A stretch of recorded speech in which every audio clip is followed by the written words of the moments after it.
Well, this is weird. I mean, you don't just run your hands through a man's hair like this unless, or touch a woman's hips like this unless. Usha, you're gonna be replaced, girl. You and the couch. I mean, JD is already setting it up that you haven't converted to Christianity, so, the signs of divorce are there. But also, it looks like a lot of propaganda from this administration pushing Turning Point's Christian national agenda. And Turning Point is literally like another arm of our government at this point. Like out of nowhere, JD Vance and Usha Vance are now BFFs with Erika and have been like glued to the hip to her. They even had her stay with them at the Naval Observatory. And JD Vance, besides being our VP, is literally a podcast bro with Turning Point and clearly doing events with Erika. They're either gonna be a couple or a couple of running mates in 2028. I mean, maybe they are just really good friends who have a lot in common, like eyeliner. No one expected it. Not the crowd, not the cameras, and definitely not the millions watching online later that night. JD Vance and Erika Kirk stepped onto that Turning Point USA stage like it was business as usual. But what happened next changed everything. The hug that followed wasn't just a polite greeting, it was a moment dripping with tension, emotion, and something that felt way too personal to be brushed off as friendly. Within seconds, Twitter, TikTok, and political gossip channels were on fire. Clips replayed in slow motion, body language experts were zooming in frame by frame, and fans were convinced they'd just seen confirmation of what everyone had been whispering for months. And here's the wild part. When asked about it later, neither JD Vance nor Erika Kirk denied what people were speculating. Instead, they leaned into it. Their subtle smiles, the phrasing of their answers, and that eerie mix of confidence and calm, it all screamed, yes, we know what you think, and maybe you're not wrong. But what exactly have they confirmed? Why did this moment send shockwaves through the political world? And what hidden story connects these two so deeply? Let's just say this wasn't the first sign. It's only the first time they've stopped pretending otherwise. No one will ever replace my husband. So, why don't we talk about this? I imagine I have a lot of married couples, married men out there watching my show. So, if another man grabbed your woman like this on her hip like that, is that cool? I mean, is that normal? By the way, Erika Kirk, what the fuck are you wearing? You're wearing leather pants a month after your husband is dead. Leather pants was the option. Skin tight, just showing everything off like you're, I don't know, hunting for some dick. Was that mean? I don't know. I feel like this is mean. If a widow is wearing black leather pants this quickly after her husband is shot to death in a horrific way, my God, I can't think of a more disrespectful thing to do. And then the hug with the hand on the head, and that just kind of sealed it. I am speechless. How disrespectful to Charlie and his memory and everything he's done. I don't know, folks. Like I said, I'm not married, but I'm trying to imagine how I would react if my wife hugged a man like that, like grabbing his hair. It's like, honey, do you want him instead of me? Well, then stop grabbing his hair, please. Like, I don't know. Maybe I'm wrong. I might be wrong. And if I'm wrong, I'll own it. And people can let me know in the comments. But this just seems up. It just seems fucked up. That's it. And look, I don't want to go down to conspiracy avenue, but JD Vance and his wife apparently are not doing well. And he spoke about it. And the big problem is that she is Hindu and he is a Catholic. And apparently there are rumors of divorce, stuff like that. And Erika Kirk's right there, ready for the taking, apparently. I mean, I don't know a woman out there who wears leather pants who is not out there hunting for a husband or a new husband. But here he is in his post. She is not Christian, has no plans to convert, but like many people in a interfaith marriage or any interfaith relationship, I hope she may one day see things as I do. Here's a problem with this. Religion is the most intimate thing you can have in life. It's more intimate than being with a woman. It's more intimate than marriage because it's with a higher being. So if you marry somebody who is a different religion than you, there is always going to be conflict because your faith, the very thing that you believe put you on this earth, Before the world started connecting dots between J.D. Vance and Erika Kirk, their names rarely appeared in the same sentence. J.D. was the rising political star, vice president, best-selling author, family man with that all-American image. Erika was the grieving widow of Charlie Kirk, still trying to steady herself after one of the most shocking tragedies in conservative media history. But somewhere between shared stages, closed-door strategy meetings, and a handful of off-record charity dinners, something began to shift. It started quietly, photos of them leaving the same event, talking backstage a little too long, sharing what looked like personal laughter instead of political talk.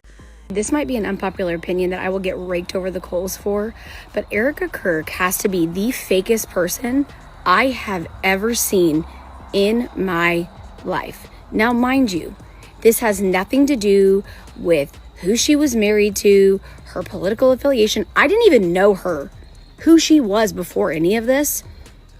And this woman is so insanely fake. Mind you, I am an empath and I have worked in mental health for decades. I have worked one-on-one with human beings for decades, and I can read through anybody. I didn't say anything when everything happened. I kind of just sat back and I watched. And the more I watched and the more I just even look at her speaking, everything is fake. The hand gestures, the facial expressions, it is unreal to the point where it's creepy. Like, it's creepy. I thought it was creepy and weird that you would decide to sell merch and at your husband's memorial, and I thought it was even more weird that you would have a GoFundMe when you're worth $12 million. But now, even that aside, I cannot watch her without it being so cringeworthy, and I cannot be the only person who thinks this. Mind you, my fiance did not even know who she was. I didn't say a word, and I showed him a video clip, and he just looked at me like, what is this? And laughed. Y'all, I cannot be the only one. Insiders whispered that J.D. became one of Erika's most trusted confidants after Charlie's death, the only person who seemed to get what she was dealing with. The bond made sense on paper, both ambitious, both molded by faith and politics, both feeling misunderstood by the media. But to outsiders, it didn't look like mentorship. It looked like something deeper. Then came the planning for the Turning Point reboot. Erika taking the CEO seat, JD rumored to be advising behind the scenes. Every public appearance started to look more coordinated, every statement aligned just a little too perfectly. And when that hug happened, people didn't see comfort. They saw confirmation. But that wasn't even the most revealing part. What happened after the camera stopped rolling told an even bigger story. Right after that viral moment, J.D. Vance and Erika Kirk didn't rush to deny or clarify anything. They did the exact opposite. The very next day, instead of disappearing, they appeared together again, this time for a closed-door panel that only select Turning Point donors were invited to. And according to multiple leaks, the energy in that room was electric. Holy shit, they are trying to replace Usha Vance with Erika Kirk. Because Erika Kirk and J.D. Vance is their Christian nationalist wet dream. And you won't convince me otherwise. What is this? What is this body language? When did we start putting our hands up in the hair of our friends when we hug? Yeah, no, you don't. This is weird. Oh, and then there's this one. JD, why are your hands so low? There's no reason for them to be on her hips, but there they are. But if that's not enough, here is her introducing him at Turning Point. I am tremendously blessed and honored tonight to be able to introduce to you a very, very dear friend and his wife. They are incredible. And I see no one will ever replace my husband. No. But I do see some similarities of my husband in JD and Vice President JD Vance. I do. And if you're not convinced yet that they're trying to replace her with Erika Kirk, this is him when asked by a student about him and his wife's difference in like their religious beliefs, and he ends it with this. Do I hope eventually that she is somehow moved by the same thing that I was moved in by church? Yeah, I honestly do wish that, because I believe in the Christian gospel, and I hope eventually my wife comes to see it the same way. He wants her to fall in line. He wants her to be a Christian nationalist just like him. And if he can't convince her, he'll find a new one. Witnesses say JD introduced Erika not just as a strong woman carrying on Charlie's legacy, but as the future of the movement. Those words hit differently, because for months, people had suspected that Vance was quietly positioning Erika as the emotional and symbolic face of a new era. And right there, he confirmed it. Then came Erika's speech. Calm, composed, but with this undertone of confidence nobody had seen in her before. She said, "God doesn't take people from us. He realigns missions." That one line sent chills through the crowd. It was part tribute, part declaration, and part message to anyone still wondering who's really pulling the strings. Afterward, JD and Erika walked off together, laughing like two people who had just pulled off something massive.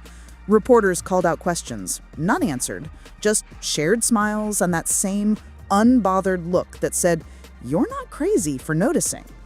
But if that moment seemed bold, what came next completely flipped the narrative, because soon, even their allies started turning on them. At first, the conservative world rallied behind them. Erika was seen as the brave widow stepping into her husband's shoes, and JD Vance was the supportive vice president lending credibility to the movement. But as days turned into weeks, the whispers grew louder, and not everyone was happy about what they were seeing. Behind closed doors, Turning Point insiders reportedly started feeling uneasy. Longtime allies of Charlie Kirk were frustrated that Erika's public image was shifting from mourning widow to power player, and JD's growing presence only made it worse. Some claimed the two were building their own faction inside the movement, one that operated independently from traditional conservative leadership. And when Erika started making executive changes at Turning Point, removing people who'd been loyal to her late husband, critics said it looked less like healing and more like a quiet takeover. Then came the viral clips. JD and Erika at a private fundraiser in Nashville, standing close, laughing in sync, finishing each other's sentences. The optics were explosive. Conservative bloggers called it tone deaf. Rivals called it strategic seduction. And social media called it exactly what everyone had suspected from the start. But here's the twist. Instead of denying it, both of them stayed calm. They didn't issue statements, didn't pull back. They didn't even flinch. That silence, it spoke louder than any denial ever could. And it set the stage for what came next, a revelation that would leave even their harshest critics stunned. When the truth finally came out, it didn't explode through tabloids or anonymous leaks. It came straight from them. During a nationally broadcast interview, JD Vance and Erika Kirk sat side by side for the first time since the controversy began. Everyone expected a polished denial, a neat cleanup moment crafted by PR teams. But instead, JD leaned forward, looked directly into the camera, and said, "We've both faced loss, criticism, and rumors. What we've built isn't gossip, it's purpose." The internet froze. That single sentence hit like a lightning bolt. Because while he didn't confirm any relationship, he did confirm exactly what millions had suspected, that their connection wasn't random. It was intentional, strategic, and real. Erika followed with a statement that sent waves across social media. People mistake emotional alignment for scandal. But when you share a mission this big, it stops being about optics. It becomes destiny. The clip exploded. Hashtags like "We Knew It" and "Vance Kirk Alliance" trended for days.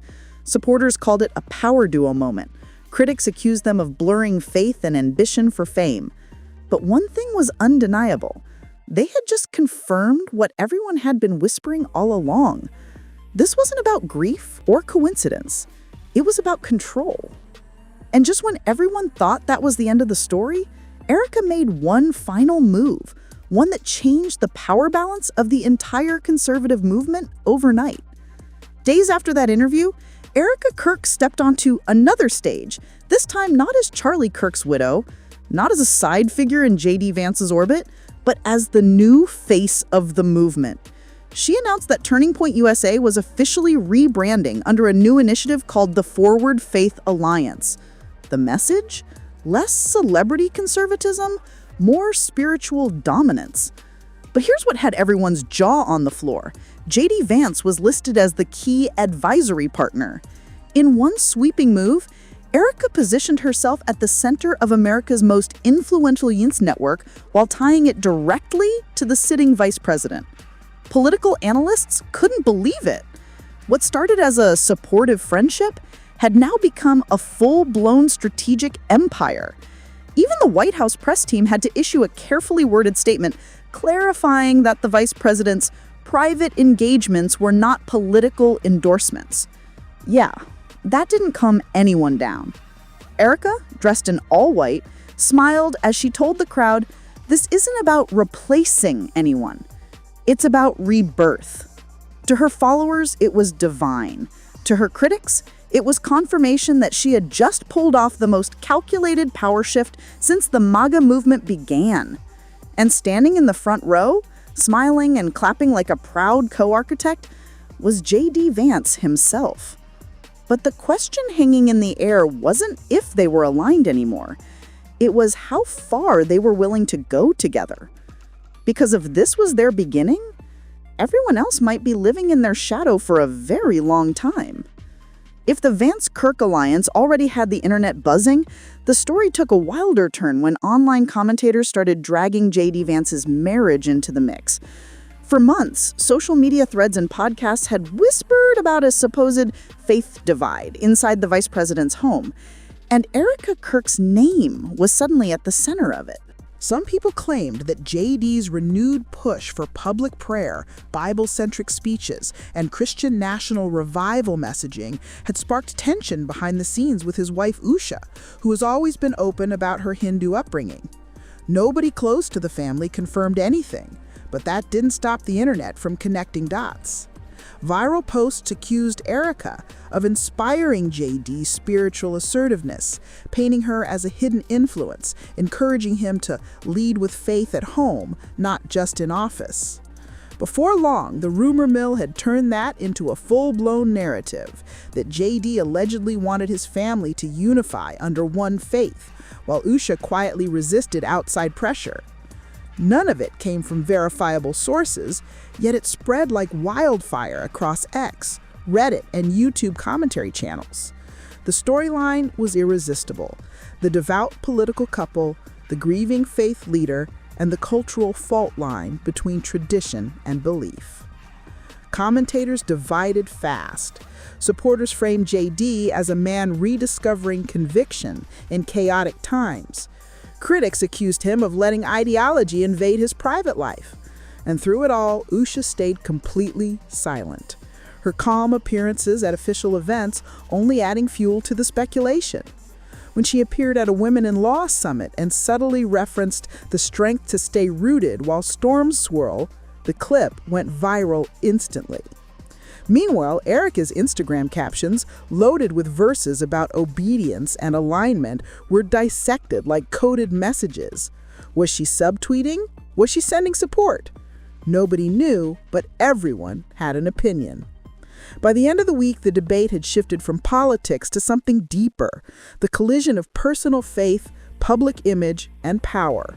What started as gossip about a hug had spiraled into a nationwide conversation about belief, identity, and the fine line between devotion and control.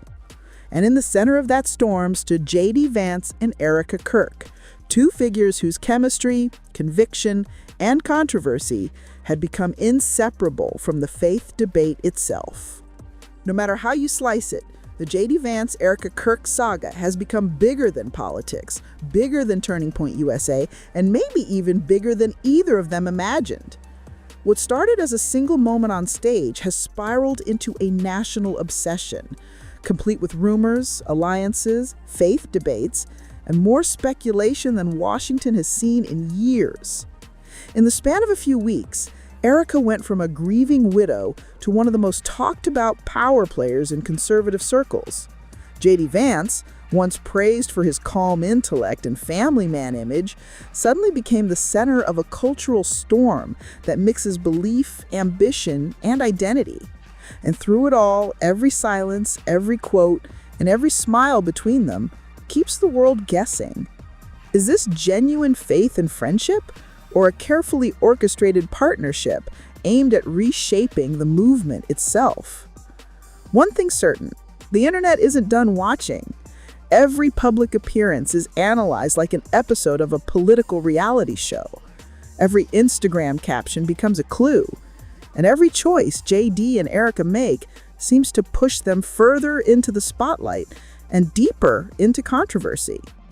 Whether this ends as a redemption story, a cautionary tale, or the rise of a new political dynasty, no one can say yet. But one truth remains. They've confirmed something undeniable. Power isn't just about titles anymore. It's about narrative, belief, and the people bold enough to write their own.